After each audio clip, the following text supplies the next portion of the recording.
Joo, tuli Perskan kanssa tehtyä semmosia sorttivideoita tuossa päivittelyssä. Ja se oli vähän pohjustusta tuossa ajatus tehdä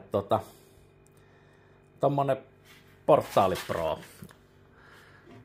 Ja tää on tietty eka osa.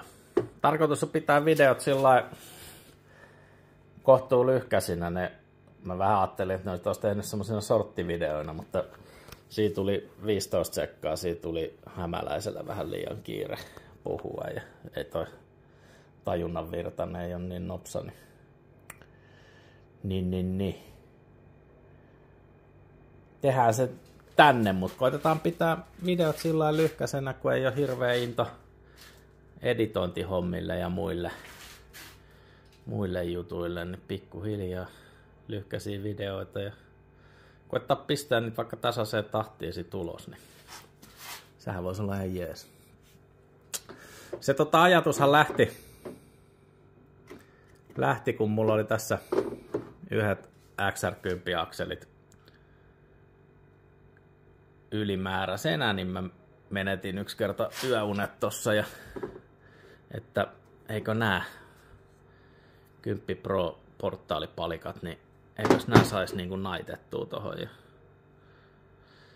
sitten kun mulla oli tossa Perskassa jo vastaavat akselit alla, niin mähän ne höpötille laitteli alle kerran jo ja totesin, että sehän saattaisi vaikka toimia. Niin hommasin sitten 10 Pro akselit, niistä ottaa noi osat. Ne olisi saanut erikseenkin tilata. Noi muoviosathan itsessään on aika edukkaita, mutta sitten siellä oli ne vetarit, mitä tarvii. Tosta tarvii sen pitkän pään ja no tosta ei tarvitse kuin noi päädyt. Päin kun kyllä sieltäkin taisi toinen vetari tulla. Toiset vetarit tarvii laittaa Capra-mittainen vetari tonne.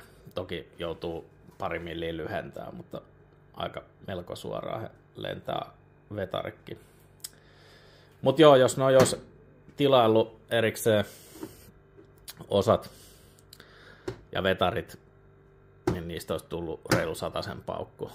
Totesin, että pistää 200 tuosta toi koko akselit suoraan tilateen ja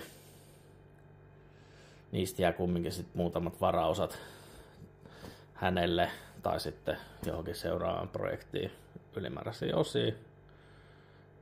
Niin saadaan akselit.